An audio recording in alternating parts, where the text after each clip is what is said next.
Hello and welcome candidates and audience, as well as those watching at home, to the Anoka County Soil and Water Supervisor Candidate Forum for Districts 2 and 3. You can find out which district you live in by going to the Minnesota Secretary of State's website and click on My Sample Ballot. My name is Sarah Berg-McConville, a member of the League of Women Voters, Anoka, Blaine, Coon Rapids, and surrounding area chapter. I am actually a resident of Champlin, so I have no conflicts in moderating this forum and cannot vote for these candidates. All candidates for these races were invited to participate in the forum. The League of Women Voters does not support or oppose any political parties or candidates for office. The League does very much want you all to vote in all the elections and hope to help everyone feel more informed with their vote by putting on these candidate forums. Candidates in Anoka County District 2 include Jim Lindahl and Karl Tinglestad. They are running to represent District 2, which includes East Bethel, Ham Lake, northwestern portion of Blaine, and northeastern portion of Andover. Glenda Meixell is running unopposed for Anoka County District 3, which includes most of Blaine and a small portion of Spring Lake Park. Since Glenda is running unopposed, she will have about 5 minutes to discuss her background and vision for the future of Anoka County District 3 Soil and Water. Glenda? Thank you. I will correct you on District 3. It's the very southern part of Coon Rapids. Is it on now? Oh, okay. My name is Glenda Meixell, and I am running for re-election to the Soil and Water Conservation District Supervisor. It's the very southern part of Coon Rapids and Blaine. It's basically south of 610, but then we do Spring Lake Park, Fridley, Columbia Heights, and Hilltop. So we're southern Anoka County. Thank you for the correction. Yes. And the supervisors meet once a month. We review reports of the work done by the district staff and approve actions requested to keep the district running smoothly. I'm currently serve as the treasurer of the Conservation District, and I'm chair of the Finance Committee. All of the supervisors represent Anoka County at other entities. I represent the county at the Mississippi Watershed Management Organization, where I was this afternoon. They have some training for elected officials, and I learned about stormwater management this all afternoon. I'm also on the Metro Conservation District Board and the Minnesota Association for Water Conservation Districts Area 4. I've been a resident of Coon Rapids since 1989. I'm single. I'm retired from the Minnesota Department of Education, and I currently serve as a member of the Coon Rapids Charter Commission also. I am the state organizing secretary for the Minnesota Daughters of the American Revolution, and I'm a member of the Anoka chapter. I'm on the Blaine Festival Committee, and I'm active in other community activities. My interest in soil and water conservation goes back to my 4-H days up in Sherburne and Isanta County. I happen to live on a farm that was in both counties, so I started out in 4-H in Sherburne, and Isanta County wanted to organize a 4-H club in our area, so we went over and helped with that. So I got a lot of good years out of 4-H, and I ended up going to conservation camp for Isanta County.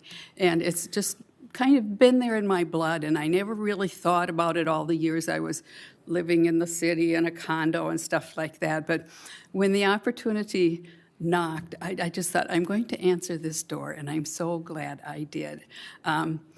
Somewhere along the line at the Department of Education, they always talked about lifelong learning, and I have found my lifelong learning, and I just love it. The priorities and goals of the Conservation District are water quality, which includes maintain high-quality surface waters, improve impaired surface waters, and protect drinking water. Water quantity is also important. Stop long-term depletion where possible and replenish aquifer levels. Control stormwater runoff and the resulting erosion, reduced localized flooding and related damage. The natural habitats are very important in Anoka County. Preserve and enhance the diversity. And Anoka County is a unique county. It's almost set up like the state. There's many people think of three parts of the state: the agriculture land in the south. Well, our southern Anoka County is very urban metro. Then we move up to little more spread out, and then we get up to rural. And the middle part of the state, we get into the lakes areas, and then we go all the way north to the woods and stuff. So it's a unique geographical area, and I just admire the people that work at the Conservation District office. That staff is an incredible staff, and I just respect and admire them.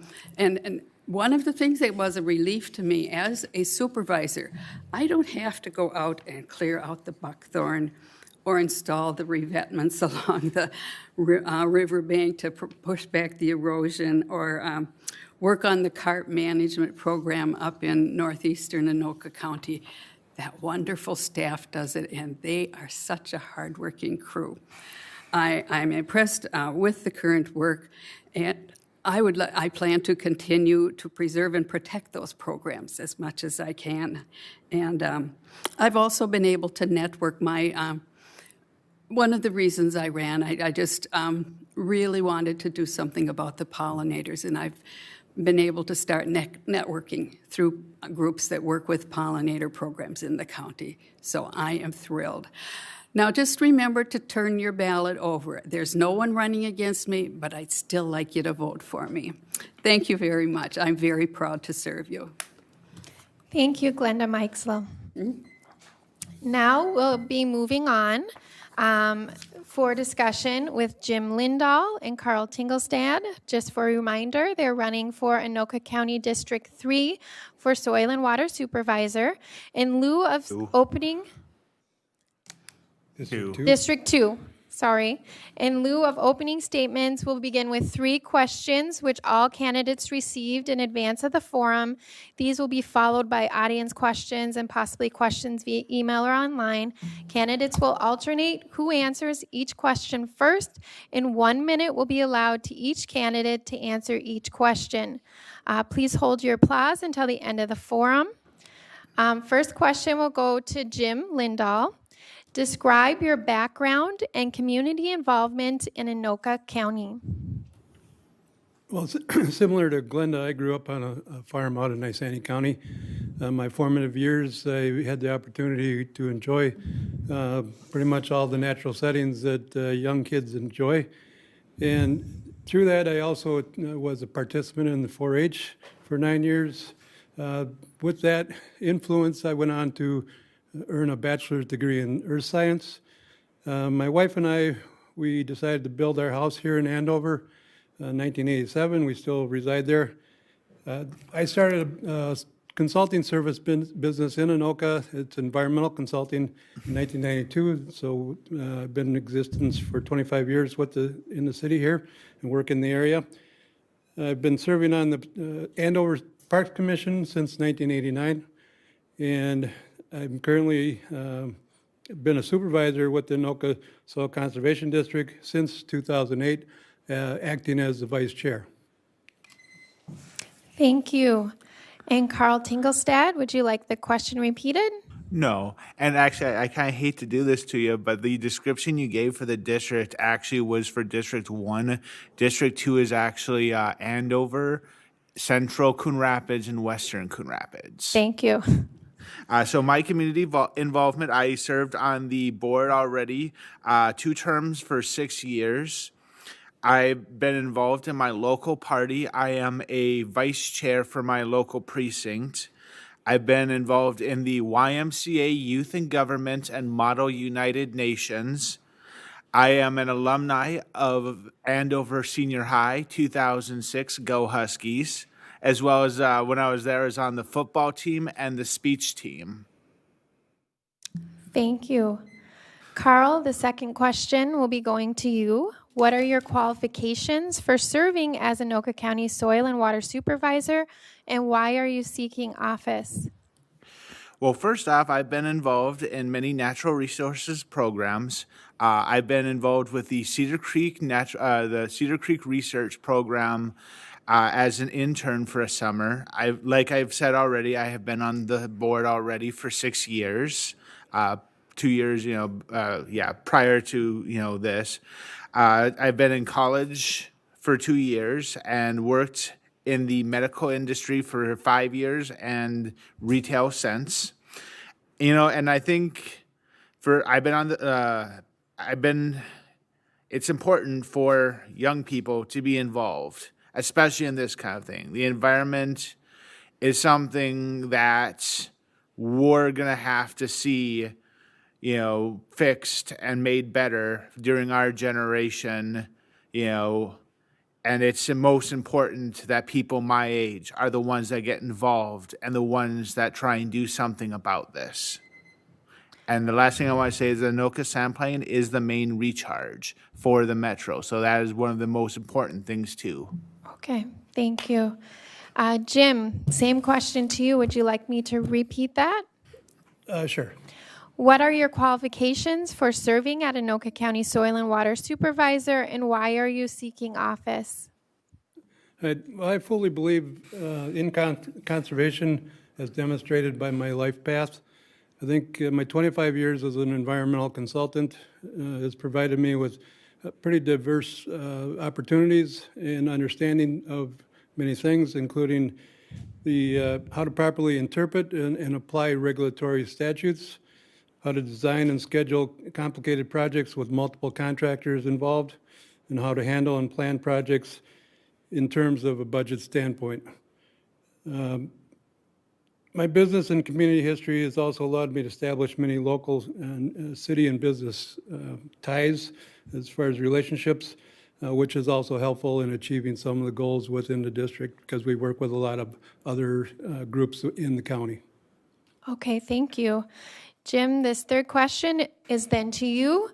What are your short and long-term goals for Anoka County Soil and Water? I think the short and long-term goals are kind of intertwined with conservation because ever since the settlement started in the state, some of the conservation issues have arisen, and we're going to be seeing them for the rest of our lives. Water quality, water quantity, good drinking water. The pollinator issue is a new one, which is just coming to light. Soil health is another relatively new item that is of concern with keeping our good soils usable without applying too much fertilizer, which does impact some of our health traits throughout our kids. So there's many things with these, the values or the terms that we go through, and each year it's similar projects, but we look at them from what's due for this year and how is it going to affect us for many years coming. Thank you. And Karl Tinglestad, same question back to you. I mean, obviously, on the short term, I would like to get elected to the board, and so that way I can get updated on what's currently going on in Anoka County as far as the projects and what kind of things we're trying to accomplish. I did serve on the operations committee when I was on the board, and I certainly would have interest in being on that committee once again. Long-term, of course, protection of wetlands and ensuring water quality and water quantity in Anoka County. Thank you. Now we'll start with some audience questions. And Karl, you'll be the first one for this question. What are the obstacles to soil conservation? Oh, there's quite a few. Obviously, you have issues like runoff from lawns or other sources contributing to nitrogen and suspended solids getting into the water. You also have being able to get good infiltration back into the aquifers to make sure that we are recharging hopefully more water than we're actually pulling out of the aquifers. I know that last I was on the board, is actually become kind of an issue that we're draining the Prairie du Chien a good bit more than we're recharging, and we certainly need to try to reverse that and try and recharge net positive. Thank you. And Jim Lindahl, same question to you. Would you like it repeated? Sure. What are the obstacles to soil conservation? Well, Anoka County is somewhat cursed and blessed with the sand plain that we do have. It does absorb and filtrate most of the water for the large aquifers in the metro region. But in addition, it does provide some growing issues because of, without rain, nothing will grow up here. So a lot of people, some of the farmers do want to irrigate. Our cities, one of the things that I would like to see is some of the changes of lawn establishments, allowing people to have more natural settings instead of just a manicured lawn where we use water continually. I think general development in the sense that when you go through some of these areas, all the trees are removed. So tree preservation may be another option, which would help the soil health. Also for some water retention, instead of just running it all off and keeping some of the wetlands intact. All right, thank you. Jim Lindahl, this question will go to you first. Name a time, if any, when you directed a study or research on issues that affected your area of responsibility with soil and water conservation. Can you repeat the question?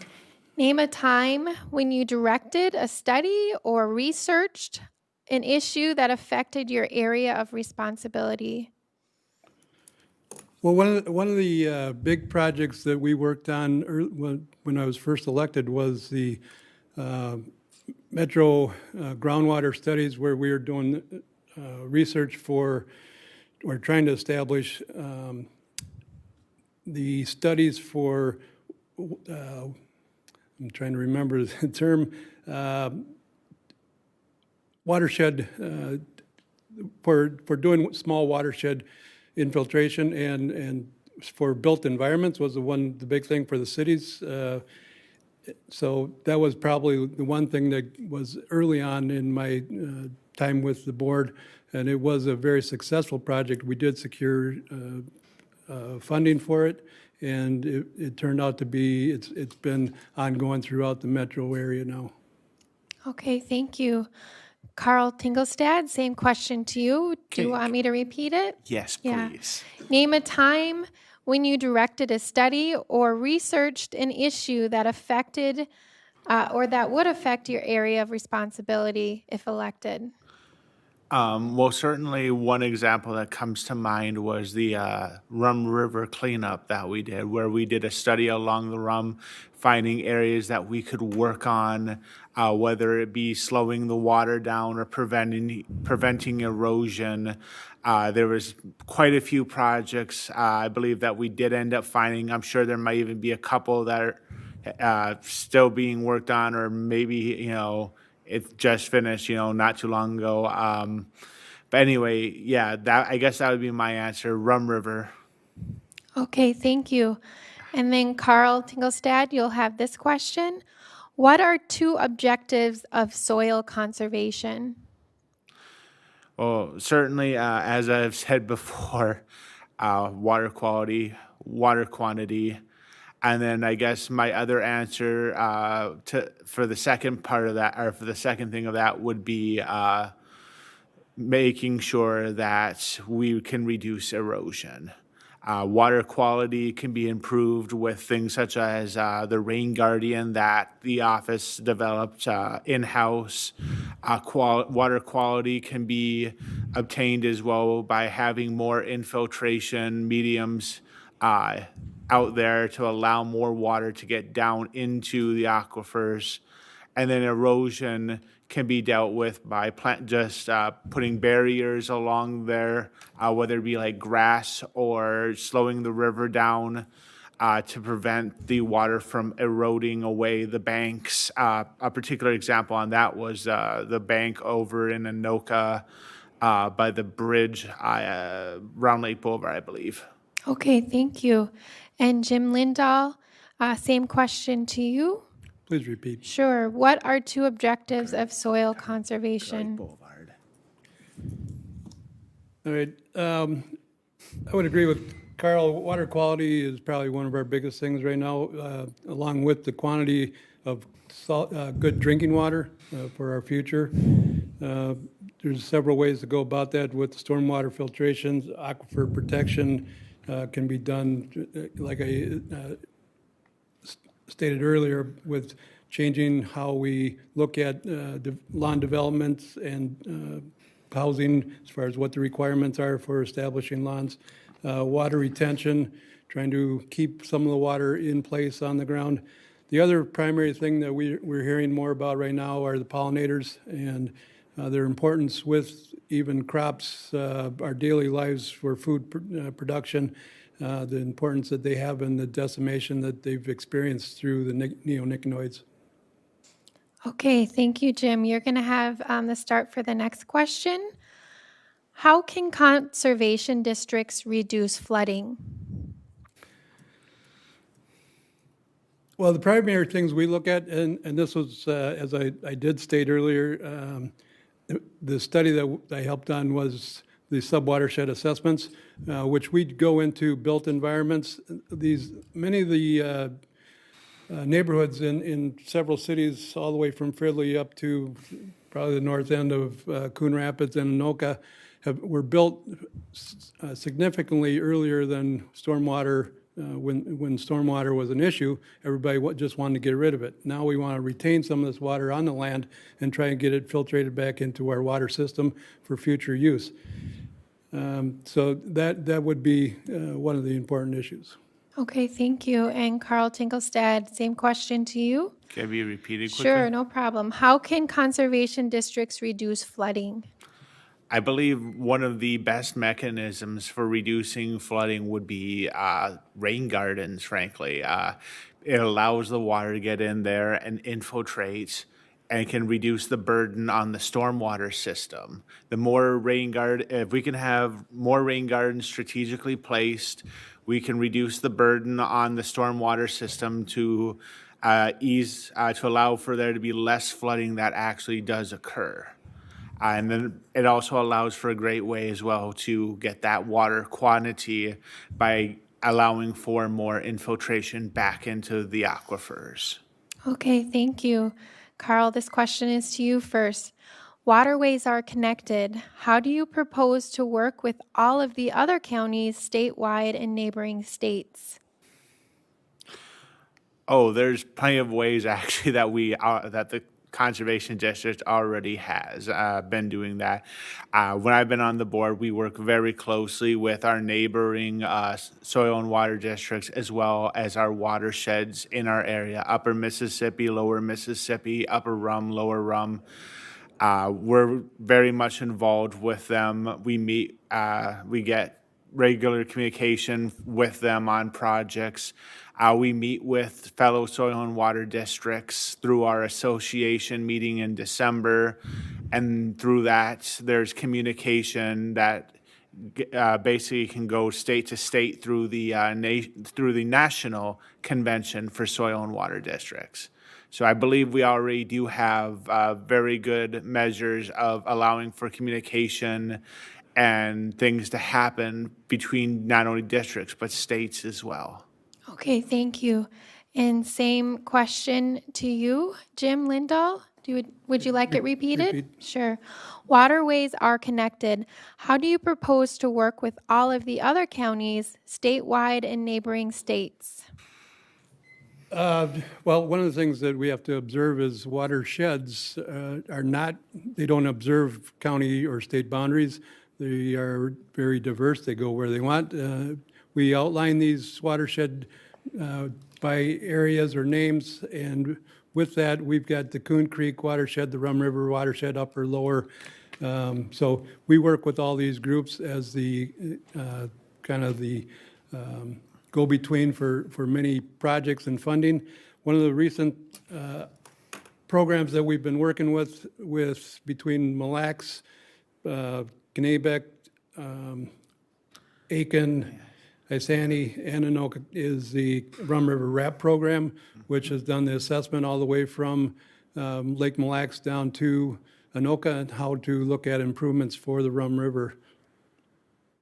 Okay, thank you. Jim, this question will be for you first. Apart from attending meetings, what else will you do as a district member? How much time do you anticipate on average on a monthly basis will you be able to devote to this work? Well, currently, I do serve as a liaison to Coon Creek Watershed District for the Anoka Conservation District. I attend their Citizens Advisory Committee meetings and also attend several of the actual Coon Creek board meetings to identify what they are doing and to try and see whether we can assist with them. We partnership with them on quite a few different projects. The time allotment that I have right now, we do have monthly meetings through the Conservation District, but like I say, I do commit time to the Coon Creek. A couple hours during the month, there's probably 3 meetings that I go through with them. In addition to that, some other special meetings with the Anoka Conservation District. I'm the ops chairman, the operations committee chairman for the Conservation District at this time, and serve as an alternate on a couple other committees. Okay, thank you. And then Karl Tinglestad. Honestly, I'd say the answer varies month to month. As Jim kind of alluded to, there are multiple things you can be involved with. Generally, you do sit on a committee, and that committee, depending, can meet anywhere from like 2 to 5 times a year. You can also have things like the Area 4 meetings, watersheds, if you're on that as well as the monthly meetings. All in all, I'd say it probably averages to around maybe 10 hours a month, or maybe not that much, but anyway, I also have been involved every time we've gone down to the Capitol. That's honestly, I think, probably one of my favorite times is being able to go down there, talk with our legislators, let them know what's going on with the district and, see what kind of stuff that they're working on that might be affecting us and what we can do. All right, thank you, Karl. Karl Tinglestad, this next question goes to you first. What is your opinion of the legislation that was passed to increase buffer zones for farms and for home lawns? I definitely agree with it. It was much needed.